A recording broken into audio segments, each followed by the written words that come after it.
Hello everybody, super बड़ी channel में आपका स्वागत है। तो आज हम डिस्कस करेंगे एक ऐसी मूवी के बारे में जिसे आप देखकर कहोगे कि ये क्या हो रहा है, लेकिन धीरे धीरे ये मूवी हमें समझ में आने लगती है कि आखिर ऐसा हो क्यों रहा है। जी हाँ, मैं बात कर रहा हूँ टैग मूवी के बारे में, जो कि एक जापानीज हॉरर फिल्म है। इस वीडियो को पूरा देखने के बाद आपकी सारी कंफ्यूजन भी दूर हो जाएंगी इस मूवी से रिलेटेड जो भी है। तो एंड तक इस वीडियो को जरूर देखे। So don't waste any more time, let's begin. तो कहानी की शुरुआत में हम दो स्कूल बस को देखते हैं, जिसमें से एक में हम मित्सुको नाम की एक लड़की को देखते हैं जो कि लिख रही होती है। और इसी समय उसकी एक फ्रेंड कहती है कि क्या हर समय तुम लिखती रहती हो। तो इसी के चलते मित्सुको का पेन नीचे गिर जाता है। तो वो जैसे ही पेन उठाने के लिए नीचे झुकती है, तभी दोनों बसों में बैठे हुए लोग, सभी लड़कियां और सभी ड्राइवर्स कट जाते हैं। और मित्सुको जब ऊपर उठती है तब ये सब देखकर हैरान हो जाती है। असल में इन सभी लड़कियों को हवा ने काटा होता है। अब वो मित्सुको के पीछे पड़ जाती है, मगर वो किसी तरह से बचने की कोशिश करती है और भागती रहती है, सिर्फ भागती रहती है। और इसके बाद उन्हें और 4 लड़कियां मिलती है। तब मित्सुको उन्हें भी झुकने के लिए कहती है, लेकिन इससे पहले कुछ समझ पाते सभी कट जाते हैं। लेकिन मित्सुको उसमें से एक को बचा लेती है। तभी इस लड़की को भी कुछ समझ में नहीं आता कि अभी अभी हुआ क्या। तभी उन्हें कुछ साइकिलिंग करती हुई लड़कियां नजर आती है और वो इन्हें भी रोकने की कोशिश करती है, पर हवा इन्हें भी काट देती है। और फिर इसके बाद ये लड़की भी, जिसे मित्सुको ने बचाया था, वो भी कटकर मर जाती है। और फिर मित्सुको सुनसान रोड पर भागती रहती है। इसके बाद मित्सुको जंगल में भाग जाती है। भागते भागते वो नदी के किनारे आती है, जहाँ पर उसे और भी कटी हुई लाशें दिखती है, जो कि नदी में तैर रही थी। और वहीं पर पड़े कपड़ों से अपने कपड़े एक्सचेंज करती है मित्सुको, और साथ ही अपने चेहरे पर लगा खून भी साफ कर लेती है। और फिर इसके बाद मित्सुको सिर्फ सीधे सीधे चलती रहती है। और फिर इसके बाद कुछ स्टूडेंट्स के बीच में आ जाती है। और फिर इनमें से कुछ लड़कियां कहती है कि तुम कैसी हो मित्सुको। और फिर मित्सुको की बेस्ट फ्रेंड वहां पर आती है, जिसे देख और फिर मित्सुको उसे कहती है कि क्या तुम याकी हो। यानी कि मित्सुको को ये भी समझ में नहीं आ रहा था कि ये उसकी बेस्ट फ्रेंड है। और फिर आगे मित्सुको ये पूछती है कि क्या हम सेम स्कूल से है, मगर याकी उसका कुछ जवाब नहीं देती। लेकिन हमें ये तो पता ही है कि दोनों भी अलग अलग स्कूल से है, क्योंकि दोनों के यूनिफॉर्म्स बिल्कुल अलग है। पहले जो यूनिफॉर्म मित्सुको ने पहना था और अभी एक्सचेंज करके जो पहना है, दोनों भी यूनिफॉर्म्स बिल्कुल ही अलग स्कूल के हैं। और फिर हमें ये भी बताया जाता है कि याकी और मित्सुको लेस्बियंस है। और फिर एक हवा का झोंका आता है, जिससे मित्सुको डर जाती है और स्कूल में आ जाती है। याकी को कुछ समझ में नहीं आता कि मित्सुको इस तरह से क्यों बिहेव कर रही है। तभी मित्सुको याकी को बताती है कि आज सुबह मुझे एक बहुत ही बुरा सपना आया था, जिसमें बहुत सारी लड़कियों को हवा ने काट कर मार दिया था। और ये सुनकर याकी को बहुत ही अजीब लगता है और वो मित्सुको को बताती है कि हवा रोज की तरह ही है और वो किसी को नहीं मार सकती। मित्सुको को अच्छा फील करवाने के लिए याकी अपनी फ्रेंड्स टेको और सूड के साथ अपनी क्लास बंक करती है। तब इस सामने से उनकी टीचर आती है, जो उन्हें रोकने की कोशिश करती है, पर ये अपने टीचर को चकमा देकर वहाँ से भाग जाती है, जिनसे इनकी टीचर इनसे बहुत नाराज हो जाती है। और वहाँ से वो उन्हें लेक के पास ले आती है। यहाँ आकी टेको और सुर को भी मित्सुको के पूरे सपने के बारे में बताती है। इस पर सुर कहती है कि मित्सुको का सपना सच भी हो सकता है किसी दूसरी रियलिटी में, जैसे कि इन्फिनाइट यूनिवर्सेस होते हैं और उनमें इन्फिनाइट रियलिटीज भी। और फिर सु एक लेक में एक पत्थर फेंकती है और कहती है कि मैंने इस लेक में एक पत्थर फेंका है, लेकिन दूसरी रियलिटी में शायद मैंने पत्थर न फेंका हो। तभी एक मगरमच्छ अचानक से टेको पर अटैक कर देता है, पर यह सब नकली था, क्योंकि सुर ये सब एग्जाम्पल दे रही होती है कि दूसरी रियलिटी में टेको के साथ शायद ऐसा हो रहा हो। पर यहाँ पर टेको बिल्कुल भी सही सलामत है। और वहाँ पर उन्हें एक जमीन पर एक बिस्तर लगा हुआ दिखता है, जिसके तकियों से वो खेलने लगते हैं। और फिर यहाँ पर मित्सुको को 2 लड़कियां दिखाई देती है, जिसमें से एक वेडिंग ड्रेस में थी। इसका मतलब ये अपनी फर्स्ट नाइट यहाँ पर स्पेंड करने के लिए आई थी। मूवी की डीप मीनिंग्स है। अभी मेन स्टोरी पर आते हैं। तभी सुर मित्सुको को एक बात बताती है, हमारी किस्मत लिखी जा चुकी है और अगर हमें हमारी डेस्टिनी को धोखा देना है तो हमें कुछ अलग करना होगा, यानी कुछ अनएक्सपेक्टेड करना होगा, जिसकी उम्मीद भी ना हो। और फिर ये अपने नेक्स्ट पीरियड तक स्कूल में आ जाते हैं और ये अपनी क्लास ज्वाइन कर लेते हैं। तभी मित्सुको को एक तकिया यहाँ पर पड़ा हुआ दिखता है। वो इस तकियों को जैसे ही उठाने के लिए झुकती है, वैसे ही इनकी टीचर सभी लड़कियों को गोली से मार देती है, सिवाय मित्सुको के।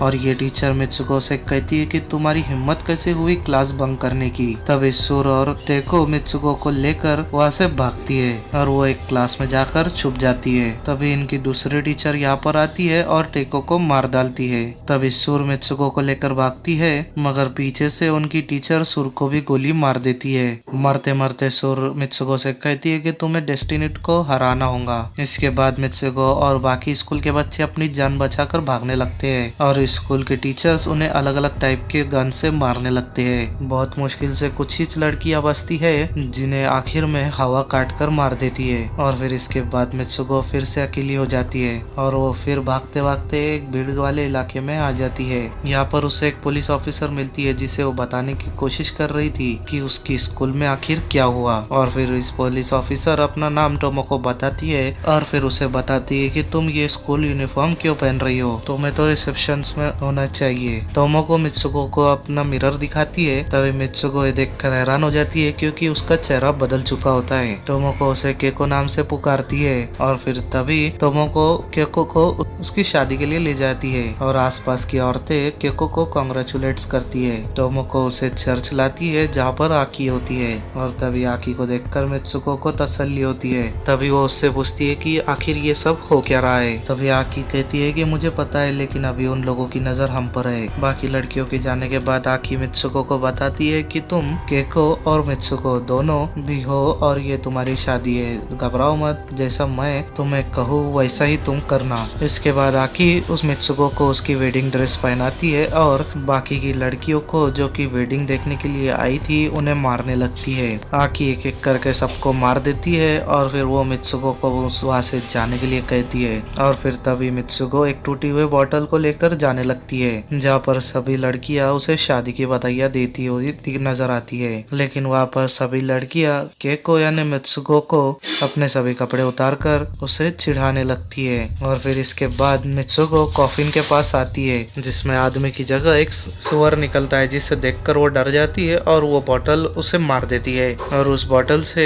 वो उसे मारकर बाकी की लड़कियों को भी मारने लगती है। तभी यहाँ पर याकी आती है और मित्सुको को वहाँ से ले जाने लगती है, मगर सामने ब्लैक ड्रेस वाली दो औरतें उनका रास्ता रोकती है। लेकिन मित्सुको और याकी उन दोनों को मारकर वहाँ से भागने लगती है। बाहर आने के बाद आकी मित्सुको को वहाँ से भागने के लिए कहती है। तभी मित्सुको वहाँ से भागकर दूसरी साइड आती है जहाँ पर उसे मिरर में दिखता है कि उसका चेहरा फिर से बदल गया है। तभी कुछ रेसर लड़की आती है और मित्सुको को इजुमी नाम से पुकारती है। ये इजुमी से कहते हैं कि हमें रेस जीतनी होगी। वो तभी भागने लगती है और इसी दौरान उसकी एक दोस्त उसे बताती है कि तुम बचपन में हर एक रेस जीती थी और तुम भागने में बहुत तेज थी। और फिर तभी इजुमी मोटिवेट होकर अपना सारा फोकस रेस पर लगा देती है। तभी इजुमी को टेको और सुर भी दिखते हैं और फिर पीछे से आकी भी वापस आती है। इसके बाद हम फिर से एक सुअर और उन्हीं दो ब्लैक ड्रेस वाली लड़कियों को देखते हैं जो कि इजुमी यानी मित्सुको की तरफ आ रहे थे। इसके बाद ये लोग इजुमी को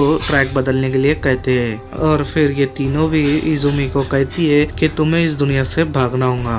और फिर तभी इजुमी भागकर एक अंधेरी भरी जगह पर आती है जहाँ पर एक लड़की इजुमी को लेकर वहाँ ले जाती है जहाँ पर बहुत सारी स्कूल की लड़कियाँ होती है जिन्होंने स्कूल ड्रेस पहना था। जहाँ पर एक लड़की बोलती है कि हम सब मर चुके हैं और अब तुम्हें भी मरना होगा। और तभी आकी आकर वो इजुमी को बचाती है और तभी आजी उसे बताती है कि इजुमी तुम्हें अपना असली नाम मित्सुको पुकारना है। तभी आकी के कहने पर इजुमी कई बार मित्सुको पुकारती है, जिसके बाद वो कहती है कि वो फिर से मित्सुको बन गई है। इसके बाद आकी मित्सुको को अपने हाथ में लगी वायर को खींचने के लिए कहती है ताकि वो मर सके और इसके बाद मित्सुको इस दुनिया से बाहर निकल सके। मित्सुको के लिए ये बहुत ही मुश्किल था क्योंकि वो जिसे प्यार करती है वो उसे मार दे। और फिर आकी के बहुत ही कन्विंस करने के बाद मित्सुको वो वायर खींचती है, जिसके बाद आकी के दो टुकड़े हो जाते हैं। तभी एक पोर्टल खुलता है जिसमें जाने के बाद मित्सुको अपने आप को मैन वर्ल्ड यानी आदमियों की दुनिया में पाती है। तभी वो अपने आप को और अपने दोनों फॉर्म्स को बोर्ड पर देखती है। तभी वहाँ पर एक आदमी मित्सुको को बताता है कि तुम फ्यूचर में हो।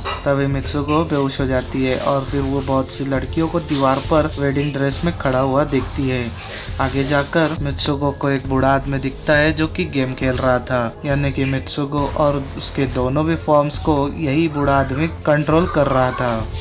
तभी वो बूढ़ा आदमी उस मित्सुको को बताता है कि तुम और तुम्हारे दोनों फॉर्म्स और सभी इस गेम का हिस्सा हो, या कहा जाए तो इस गेम का कैरेक्टर हो जिसे मैंने बनाया है। असल में तो तुम बहुत पहले ही मर चुकी हो। मैंने तुम्हारे डीएनए को बचाकर उसका रियलिस्टिक कैरेक्टर बनाया है। इसी तरह मैंने तुम्हारे दोस्तों को भी बनाया है ताकि तुम सब हमारा एंटरटेनमेंट कर सको। तभी यहाँ पर मित्सुको को पता चलता है कि जो कुछ भी उसके साथ यहाँ पर हुआ वो सभी एक गेम का हिस्सा था। ये जानकर वो पूरी तरह से शॉक हो जाती है। तभी वो आदमी आता है जो कि दिखने में इसी बूढ़े आदमी का यंगर वर्जन लगता है, और वो तभी मित्सुको को अपने साथ सोने को कहता है। और फिर वो बूढ़ा आदमी मित्सुको को बोलता है कि जाओ अपनी किस्मत के हवाले अपने आप को छोड़ दो और मेरी आखिरी विश तुम पूरी करो। जिसके बाद मित्सुको उस आदमी के पास लेट जाती है। तभी मित्सुको को अपने दोस्त सुर की बात याद आती है कि किस्मत को जब भी ट्रिक किया जा सकता है जब तुम कुछ अनएक्सपेक्टेड करोगे। तभी मित्सुको इस आदमी का गला दबाकर कहती है कि हमारे साथ खिलौनों की तरह खेलना बंद करो। जिसके बाद मित्सुको उस बूढ़े आदमी की छड़ी लेती है और अपने आप को मार देती है, क्योंकि इससे ज्यादा अनएक्सपेक्टेड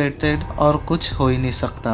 इससे ये मित्सुको मर जाती है और वो बूढ़ा आदमी ये सब देखकर चिल्लाने चीखने लगता है। इसके बाद हम ये देखते हैं कि मित्सुको के हाथ में से जब बस में पेन गिरा था तो वो इसे उठाकर इस बार अपने आप को ही मार लेती है, और साथ ही केको और इज़ुमे भी अपने आप को मार लेती है वहाँ से भागने के बजाय। और फिर तभी मित्सुको अपने आप को एक सुनसान जगह पाती है जहाँ पर सिर्फ बर्फ ही बर्फ है। और तभी मित्सुको कहती है कि आखिरकार ये सब खत्म हुआ, और यहीं पर ही ये मूवी खत्म होती है। लेकिन मुझे ये लगता है कि आपको ये मूवी समझ नहीं आई होंगी, इसीलिए कहता हूँ कि एक्सप्लेनेशन अभी तक खत्म नहीं हुआ। तो सबसे पहले स्ट्रेट एंडिंग की बात करें तो मित्सुको, केको और इज़ुमे के साथ जो कुछ भी हो रहा था वो सब इस बूढ़े आदमी की वजह से हो रहा था। पर जैसे कि नॉर्मल गेम्स होते हैं ये वैसा गेम नहीं था। इसमें कैरेक्टर्स उन्हीं के बचे हुए डीएनए से बने हुए थे, जिस वजह से इनमें फीलिंग्स थी, क्योंकि इस वजह से वो लीड करते हैं कि वो गेम से बाहर निकले। और फिर इसके बाद मित्सुको की दोस्त उसे रास्ता दिखाती है, जिसके बाद मित्सुको फाइनली उस गेम से बाहर निकल पाती है, जहाँ उसे गेम बनाने वाले से ये पता चलता है कि ये सब कुछ तो बस एक गेम का हिस्सा था। और ये जानने के बाद मित्सुको बहुत ही शॉक हो जाती है। गेम को बार बार एंड होने के बाद खेला जाता है, जिसकी वजह से मित्सुको को भी बार बार अपने स्टार्टिंग पॉइंट पर आकर फिर से खेलना होगा। जिसके बाद ये सारे इंसिडेंट उसके साथ फिर से होंगे। जिसके बाद मित्सुको ने पहले ही ये जान लिया, अपने पहले ही राउंड में ये जान लिया कि उसे अगर डेस्टिनी को हराना है, उन लोगों के कंट्रोल में नहीं रहना है, तो उसे कुछ अनएक्सपेक्टेड करना होगा। ये समझने के बाद मित्सुको मर जाती है और फिर किसी नोवेयर में पहुंच जाती है जहाँ पर सिर्फ बर्फ ही बर्फ होती है। और फिर यहाँ पर वो कहती है कि आखिरकार अब सब खत्म हो गया है, क्योंकि अब वो उनके यानी उन लोगों के कंट्रोल में नहीं थी। और फिर मूवी के एंड हो जाता है। तो यही थी मूवी टैग हॉरर फिल्म, जो कि जापानीज फिल्म है, जिसे आज हमने एक्सप्लेन किया। अगर आपको वीडियो पसंद आई हो तो लाइक, शेयर और कमेंट करना बिल्कुल भी मत भूलिएगा। और अगर मेरे चैनल को पसंद आया हो और ऐसी ऑसम मूवी एक्सप्लेनेशन वीडियोस आपको देखनी हो तो मेरे चैनल के साथ जुड़े रहे। सब्सक्राइब और शेयर करना बिल्कुल ना भूले। अगले वीडियो में मिलते हैं जल्दी। Till then bye.